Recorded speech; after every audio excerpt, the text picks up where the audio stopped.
ಮತ್ತೆ America Iran ಯುದ್ಧ ನಡೀತಾ ಇದೆ, ಮತ್ತೆ ಸಂಕಷ್ಟ. ಸೊ ಸೆಂಟ್ರಲ್ ಗೌರ್ಮೆಂಟ್ ಯಾವ ರೀತಿ ಮಾಡ್ತಿರುತ್ತೆ ನೋಡಿ ಇವರೇ, ನಮ್ಮ ದೇಶದ ವಿದೇಶಾಂಗ ನೀತಿ ಡೊನಾಲ್ಡ್ ಟ್ರಂಪ್ ಅವರಿಗೆ ಅಡ ಇಟ್ಟು ಬಂದಿದ್ದಾರೆ ಆಗಲೇ. ಹೋದ ಬಾರಿನೇ ನಮ್ಗೆ ಏನೇನು ಸಂಕಷ್ಟ ಎದುರಾಯಿತು ನಿಮ್ಗೆ ಗೊತ್ತಿದೆ.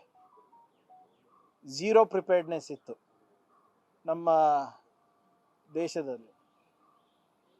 ಯಾವ ರೀತಿ ಇಂಧನ ಸಚಿವರು ದಾರಿ ತಪ್ಪಿಸಿದ್ರು ಪಾರ್ಲಿಮೆಂಟ್ನಲ್ಲಿ, ಅದು ಕೂಡ ಇದು ಇದೆ. $100 ಪರ್ ಬ್ಯಾರೆಲ್ ಇದ್ದಾಗ ಬೆಲೆ ಏರಿಕೆ ಮಾಡಿದ್ರು.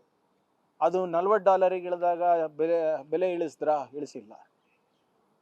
ನಮ್ಮ ವಿದೇಶಾಂಗ ಸಚಿವರು ಇದ್ದಾರೋ ಇಲ್ವೋ, ನೀತಿ ಇದೆಯೋ ಇಲ್ವೋ, ಪ್ರಧಾನಮಂತ್ರಿಯವರು ಹೋಗ್ಬಿಟ್ಟು ವಿದೇಶದಲ್ಲಿ ರೀಲ್ಸ್ ಮಾಡೋಕ್ಕಿದ್ದಾರಾ, ಏನು ನೀತಿ ಮಾಡೋಕ್ಕಿದ್ದಾರಾ, ಅದೇ ಗೊತ್ತಾಗ್ತಾ ಇಲ್ಲ ನನಗೆ.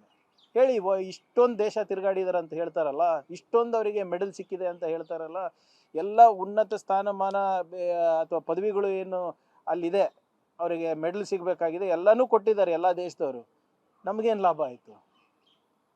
ಭಾರತೀಯರಿಗೇನು ಲಾಭ ಆಯಿತು?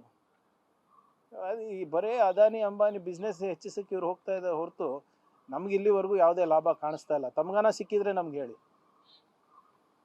ಅದರಿಂದ ಇದೇನು ನಮಗೇನು ಎಕ್ಸ್ಪೆಕ್ಟೇಷನ್ ಅಂತೂ ಕೇಂದ್ರ ಸರ್ಕಾರದಿಂದ ಇಲ್ಲ.